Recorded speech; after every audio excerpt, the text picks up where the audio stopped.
अस्सलाम वालेकुम गाइस। आज की वीडियो इंशाल्लाह हर एक मेडिकल स्टूडेंट के लिए बहुत ज्यादा इंफॉर्मेटिव होने वाली है।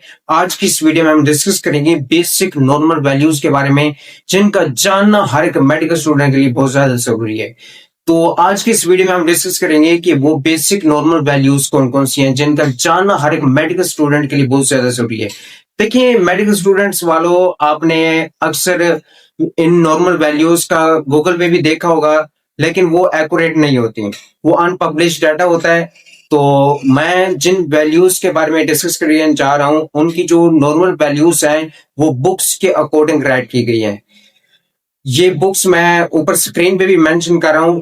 आपको राइट साइड पे जो बुक नजर आ रही है, ये हमारे पास गाइटन और हॉल टेक्स्ट बुक है फिजियोलॉजी की, जो कि लेटेस्ट वर्जन है। इसके अलावा जो लेफ्ट साइड पे आपको बुक नजर आ रही है, ये हमारे पास हैरिसन की लिखी हुई है, प्रिंसिपल्स ऑफ इंटरनल मेडिसिन। ये इसका लेटेस्ट वर्जन है। आप इन दोनों बुक्स में इन वैल्यूज को देख सकते हैं अगर किसी को शक हो। तो चलते हैं इन वैल्यूज की तरफ। तो सबसे पहले हमारे पास है बीपी। देखिए बीपी का मतलब होता है ब्लड प्रेशर। अगर आपके पास कोई ऐसा पेशेंट आता है ब्लड प्रेशर चेक करवाने के लिए, अगर उस पेशेंट का ब्लड प्रेशर आ रहा है 120/80, तो इसका मतलब है पेशेंट नॉर्मल है।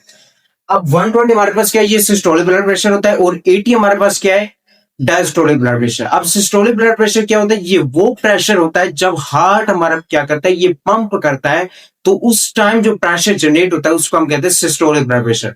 और डायस्टोलिक ब्लड प्रेशर क्या होता है, ये वो प्रेशर होता है जब हार्ट क्या करता है, पंप्स के दरमियान आके क्या करता है, यानी कि बीट्स के दरमियान आके क्या करता है, रेस्ट पोजिशन में आता है, तो उस टाइम जो प्रेशर होता है उसको हम कहते हैं डायस्टोलिक ब्लड प्रेशर। तो अगर पेशेंट का ब्लड प्रेशर आ रहा है 120/80, तो इसका मतलब है नॉर्मल है। अगर 120 से ज्यादा आ रहा है तो इसका मतलब है हाइपरटेंशन है। अगर 80 से लेस आ रहा है तो इसका मतलब है पेशेंट हाइपोटेंशन में है। उसके बाद सेकंड पे हमारे पास है पल्स रेट। अगर किसी पेशेंट का पल्स रेट आ रहा है 60 to 80 के दरमियान, तो इसका मतलब है नॉर्मल है। अगर 60 से लेस आ रहा है तो इसका मतलब ये है कि पेशेंट को ब्रेडिकार्डिया है। अगर 100 से अबव आ रहा है तो इसका मतलब है टेकार्डिया है। उसके बाद नंबर 3 पे टेम्परेचर। अब नॉर्मल जो टेम्परेचर है पेशेंट का वो कितना होता है, यानी कि हमारी बॉडी का वो कितना होता है, 36.0 to 37.0 डिग्री सेल्सियस। अगर फ़ारेनहाइट में देखें तो 96.8 to 98.6 डिग्री फ़ारेनहाइट। तो ये हमारे पास नॉर्मल कैटेगरी है। अगर किसी पेशेंट का टेम्परेचर 35 से लेस आ रहा है तो इसका मतलब है पेशेंट को हाइपोथर्मिया है। अगर पेशेंट का टेम्परेचर आ रहा है 37 डिग्री सेल्सियस से अबव आ रहा है तो इसका मतलब है पेशेंट को फीवर है। उसके बाद हमारे पास है रेस्पिरेटरी रेट। अगर किसी पेशेंट का रेस्पिरेटरी रेट आ रहा है 12 to 20, तो इसका मतलब यह है कि वो नॉर्मल है। अगर 12 से लेस आ रही है वैल्यूज, तो इसका मतलब है पेशेंट को प्रेटिपनिया है।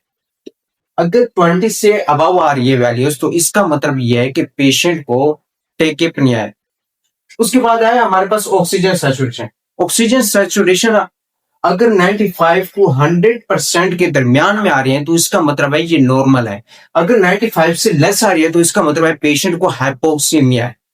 इसके बाद हमारे पास लास्ट पे है एचबी, जिसे हम हीमोग्लोबिन भी कहते हैं। अब मेल में कितनी होती है नॉर्मल, 13.5 to 17.5 ग्राम पर डेसिलीटर। अगर इस वैल्यूज अगर इस नॉर्मल कैटेगरी से लेस आ रही है तो इसका मतलब है पेशेंट को क्या है, एनीमिया।